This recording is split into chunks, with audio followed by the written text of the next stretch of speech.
What up, everyone? Most people aren't going to show you their bathroom, but obviously, I'm not most people. So come in. It's like another mini toy collection.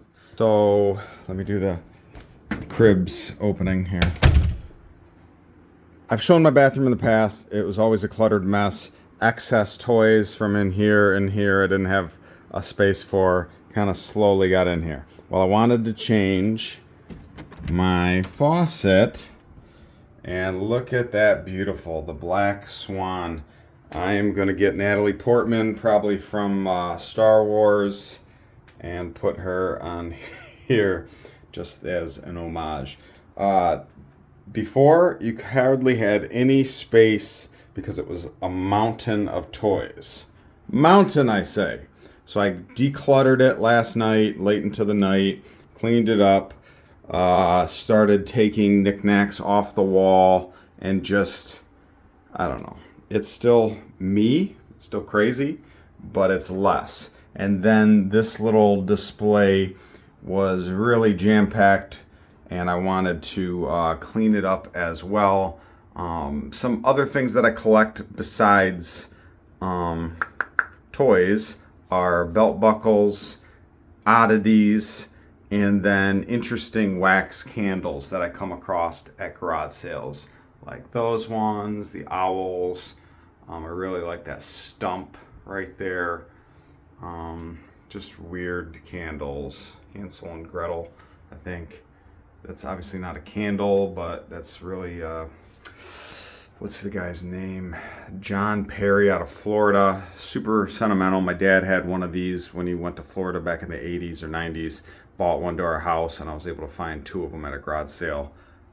Quite collectible. And that's even a Castle Grayskull candle. Some of this, I wish I brought my light in here to brighten it up, but that's okay. Green things that I enjoy. This little mad ball. The oddities. This was in our house my entire childhood. It's probably older than I am. Full of little seashells. So before my parents threw it away, I took it. Nice clock I picked up recently at a garage sale. One of incredibly sentimental elephant. My grandmother, I must have got the gene from her, collecting. She had several cabinets filled with elephants that she had collected her whole life. And this one always stuck out as my favorite. And every time I came over, she let me take it out of the cabinet, hold it, look at it, and then put it away. So after she passed away, my sister got the elephant collection, but I got the most sentimental one. Translucent type things that I've always dug. This was also part of my childhood, as was that little charcoal. It's not really charcoal, but it reminds me of charcoal. Bear.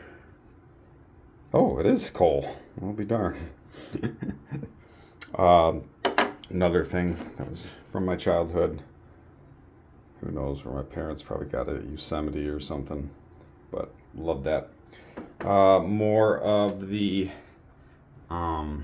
wax type things. Another stump, elephant.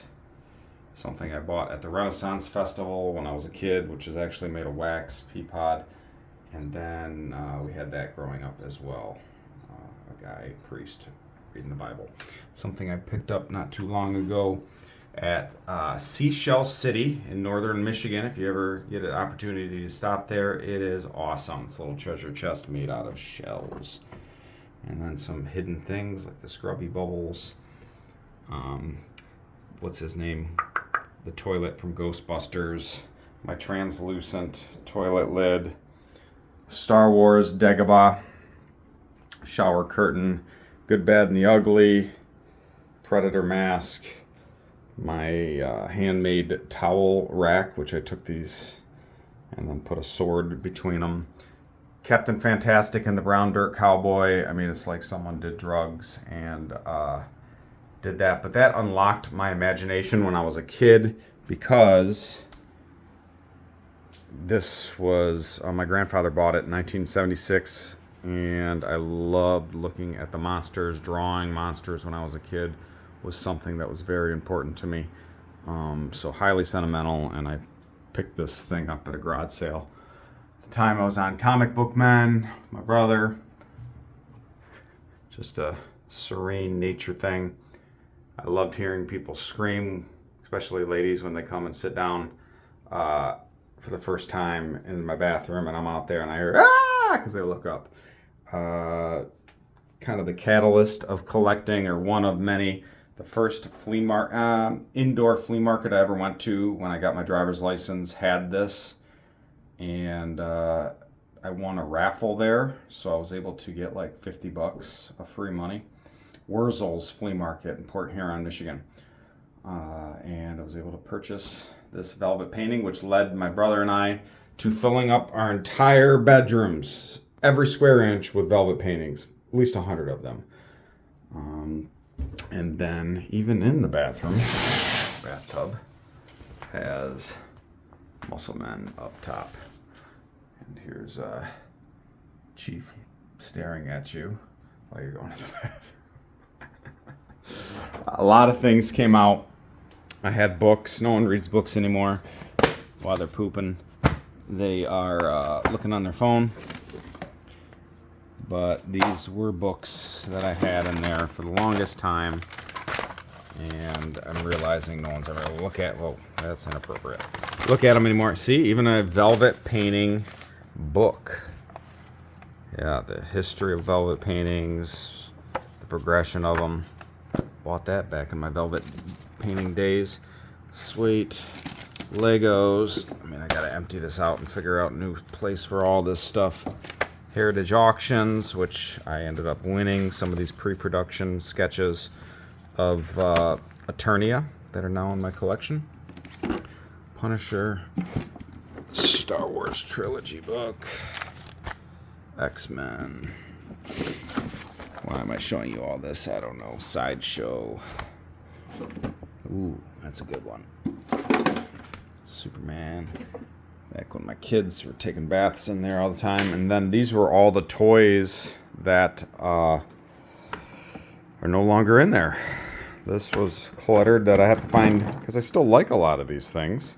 So I have to find other spaces to put them, or just put them in the for sale bin, because I got too much sometimes, too much. And I took some posters down. Nuka-Cola, Fallout, G.I. Joe collage, Snakes on a Plane, and then one of my cousin David's pieces of artwork. So, bet you didn't think you were going to watch a bathroom tour today, especially that type of bathroom tour. I showed pictures of my upstairs bathroom. I hated the ugly 80s pink. About a month ago, I said, well, I gotta paint this thing. Just put lipstick on a pig and change some of the accessories. Don't need to rip up the floor or the thing. I just need to change it. So my wife and I painted it up. Got an awesome faucet up there, and I'm waiting for the finishes touches of the handles, and then I'll give a tour of that, I guess. But it's awesome. Looks like a cigar room. It reminds me of now. All right, take care. Love y'all.